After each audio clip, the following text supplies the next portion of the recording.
Builder ज्या पद्धतीने लोकांवर अन्याय करतोय, डेव्हलपमेंट चार्ज असेल त्याचबरोबर या सगळ्या फॅसिलिटीज देतो त्याचा चार्ज गेली 25 वर्ष त्यांनी घेतलेला आहे. तोपर्यंत 50 वर्ष लोकांना तुम्ही फॅसिलिटी देणार नाही का? हिरानंदानी इस्टेट या ठिकाणी 25 वर्ष झाली या ठिकाणी लोक राहायला आलेले आहेत. त्यांना ज्या अम्युनिटीज द्यायला पाहिजेत, जी जागा आहे अम्युनिटीसाठी, क्लब हाऊस असेल, त्या अम्युनिटी दिल्या जात नाहीत.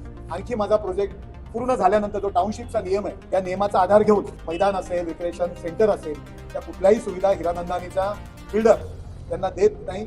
हिरानंदानी फेडरेशनची जी लोक कमिटी होती त्यांच्या समवेत आता मी त्यांची भेट घेतली आणि बिल्डर ज्या पद्धतीने लोकांवर अन्याय करतोय, लोकांची पिळवणूक करतो, आणखी 25 वर्ष त्याचा टाउनशिपचा प्रोजेक्ट पूर्ण होणार नाही.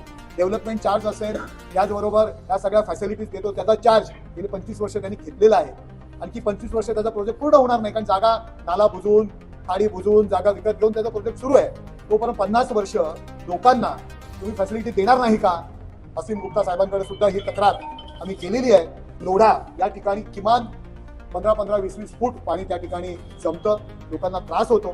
नाल्याचा जो काही प्रॉब्लेम्स आहे त्या ठिकाणी एक रस्ता जातोय. या लोढा बिल्डर लोकांना बॅडमिंटन कोर्ट डीपीच्या जागेवरती बॅडमिंटन टेनिस कोर्ट म्हणून बांधलं आणि आता रस्त्याच्या डीपी कामानिमित्त ते पूर्ण आता उद्ध्वस्त होत आहे आणि सोसायटीची जागा सोसायटीला मिळत नाही, सोसायटीला कंपाऊंडही घालता येत नाही. तो जो काही रस्ता जातोय तर तो रस्त्यासाठी तो रस्ता थोडा शिफ्ट करणं याकरता आता आम्ही आयुक्तांची भेट घेतली.